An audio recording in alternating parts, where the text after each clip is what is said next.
2023 সালের ওয়ানডে বিশ্বকাপেই চূড়ান্ত হয়েছে 2025 সালে কোন 8 দল চ্যাম্পিয়ন্স ট্রফিতে অংশ নেবে। শ্রীলঙ্কাকে পরাজিত করে 2025 সালে চ্যাম্পিয়ন্স ট্রফিতে জায়গা করে নিয়েছে বাংলাদেশ। চ্যাম্পিয়ন্স ট্রফির এই আসরটি আয়োজন করবে পাকিস্তান। পাকিস্তান ক্রিকেট বোর্ড এরই মধ্যে প্রস্তাব করেছে চ্যাম্পিয়ন্স ট্রফির সময়সূচি নিয়ে। পিসিবি চ্যাম্পিয়ন্স ট্রফির এই আসরটি আয়োজন করতে চাইছে 2025 সালের 19 ফেব্রুয়ারি থেকে 9 মার্চের মধ্যে। এই জন্য প্রস্তাব দিয়েছে তারা। পাকিস্তানের 3 ভেন্যুতে হতে পারে ম্যাচগুলো।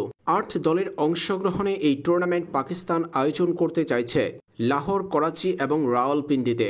এবার চ্যাম্পিয়ন্স ট্রফির 8 দলকে 2 ভাগে বিভক্ত করেছে পাকিস্তান ক্রিকেট বোর্ড। অবশ্যই এটি প্রস্তাবিত গ্রুপ এতে বাংলাদেশ পড়েছে পাকিস্তান, ভারত এবং নিউজিল্যান্ডের সঙ্গে, অর্থাৎ গ্রুপ এতে বাংলাদেশ, পাকিস্তান, ভারত এবং নিউজিল্যান্ড। গ্রুপ বিতে অস্ট্রেলিয়া, সাউথ আফ্রিকা, ইংল্যান্ড এবং আফগানিস্তান। এই 2 গ্রুপ থেকে শীর্ষ 2 দল উঠবে সেমিফাইনালে, আর সেখান থেকেই নিশ্চিত হবে 2 ফাইনালিস্টের নাম। ভারত পাকিস্তান লড়াই অনুষ্ঠিত হবে 1 মার্চ, যদিও বিসিসিআই অ্যাপ্রুভাল এখনো পেন্ডিং রয়েছে। টিম ইন্ডিয়ার প্রত্যেকটি ম্যাচই অনুষ্ঠিত হবে লাহোরে। এভাবেই প্রস্তাব করেছে পাকিস্তান।